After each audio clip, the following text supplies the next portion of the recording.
Sud Radio, le grand matin week-end, l'info Éco Plus, Didier Testo. Bonjour Didier. Bonjour Jean-Marie. Fondateur de la Bourse et la Vie TV. Vous nous parlez d'un tremblement de terre mondial qui a eu lieu cette semaine. C'est dans le domaine de l'intelligence artificielle. Ça faisait des mois qu'on ne parlait que des Américains. Et les Chinois ont débarqué. Ils ont tout bouleversé. Alors on peut parler d'un cataclysme en bourse aux États-Unis. Un bain de sang, disent même les boursiers. 1000 milliards de dollars partis en fumée durant quelques heures. C'était lundi dernier, avec la baisse de Nvidia, le fabricant de puces, désormais célèbre, et des acteurs de l'intelligence artificielle. C'est DeepSeek, la société chinoise, qui est venue donc chambouler cet ordre établi. Je pense que la plupart d'entre nous a pu déjà entendre parler de l'américain ChatGPT. Certains l'ont même utilisé pour leurs devoirs, il ne faut pas le dire, d'autres pour les aider dans leur travail, tout simplement. DeepSeek, start-up chinoise spécialisée comme ChatGPT dans ce qu'on appelle le modèle de langage LLM, Large Language Model. C'est un type de programme d'intelligence artificielle capable, entre autres, de reconnaître, de générer du texte.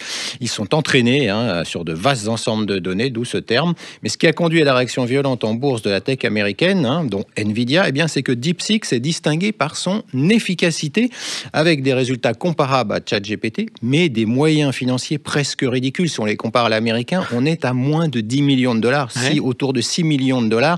Dites-vous qu'il en a fallu 11 milliards pour OpenAI. Je m'arrête dessus, ça veut dire que c'est 1000 fois moins cher. Exactement. Alors 6 pour Claude, c'est un autre comme ChatGPT qui s'appelle Anthropic, et le français Mistral, lui, avait eu besoin d'1 milliard.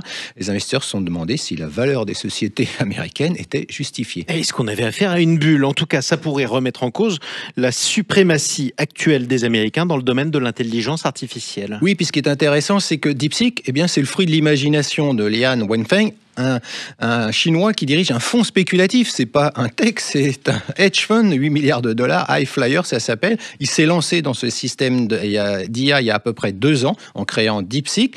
On peut aussi parler de l'humour provocateur de son créateur dans le choix du nom DeepSeek, parce que l'expression américaine to deepseek, ça signifie en gros se débarrasser de quelque chose ou de quelqu'un en l'enterrant profondément, 6 pieds sous terre. Donc c'est plutôt amusant, et donc l'IA et DeepSeek est devenue l'application gratuite la mieux notée sur l'App Store aux États-Unis. La start-up, avec son modèle à bas coût, ferait craindre une alternative plus rentable aux solutions américaines. Elle est open source, incroyable, vous nous direz. On peut parler d'un moment Spoutnik pour les Occidentaux. Là, c'est la Chine qui vient damer le pion aux Américains, alors qu'il y a quelques jours seulement, c'est Donald Trump qui annonçait le projet de Stargate de 500 milliards de dollars. Alors, les Chinois qui ont eu beaucoup moins besoin de puissance de calcul, vous avez là la bataille, j'en avais parlé ici, entre les États-Unis qui bloquaient les puces de haute capacité pour les Chinois, et puis des Chinois qui viennent de montrer leur savoir-faire. Oui, alors ça reste une IA chinoise. Si vous lui demandez ce qui s'est passé sur la place Tiananmen, bizarrement, elle vous répondra que rien ne s'y est passé.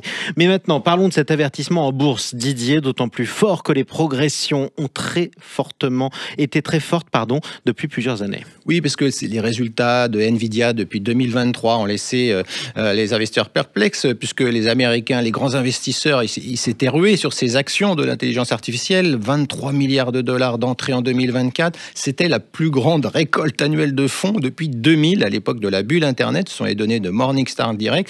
Et les 7 plus grandes entreprises, qu'on appelle les 7 magnifiques, Apple, Microsoft, Amazon, Alphabet, Meta, Nvidia et Tesla, représentaient désormais 34%, un tiers de la capitalisation boursière de l'indice. C'est le chiffre le plus élevé jamais enregistré selon les données de Goldman Sachs. Ça remonte aux années 80.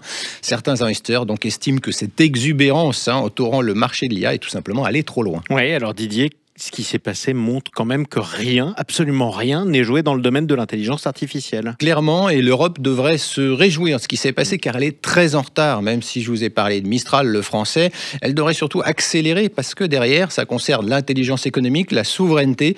Vous l'avez évoqué à l'instant, certains se sont amusés à poser des questions politiques à DeepSeek, notamment sur Tiananmen ou les Ouïghours. Les réponses ont été évasives, voire mensongères, car il faut le rappeler, c'est valable pour ChatGPT, ces programmes d'intelligence artificielle ont des biais, comme des algorithmes qui surveillent tout ce que vous faites sur le web. ChatGPT vient même de lancer une version destinée aux agences gouvernementales américaines, au moins c'est clair.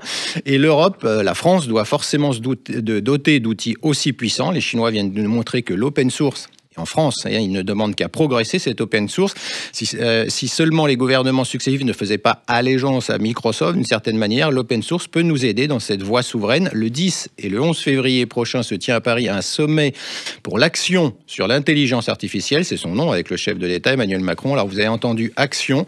Nous verrons si la prise de conscience est enfin là, ou il s'agit simplement de paroles et encore des paroles. Paroles et paroles et paroles. On termine, comme chaque dimanche, mon cher Didier, par un mot sur les taux d'intérêt de la dette européenne. La Banque centrale a baissé ses taux à 2,75%. La Fed, elle, a marqué une pause. Pour la France, c'est calme. En attendant de voir si le gouvernement passe son budget. Eh ben, on verra ça. Merci beaucoup Didier Testo. À bientôt. À bientôt.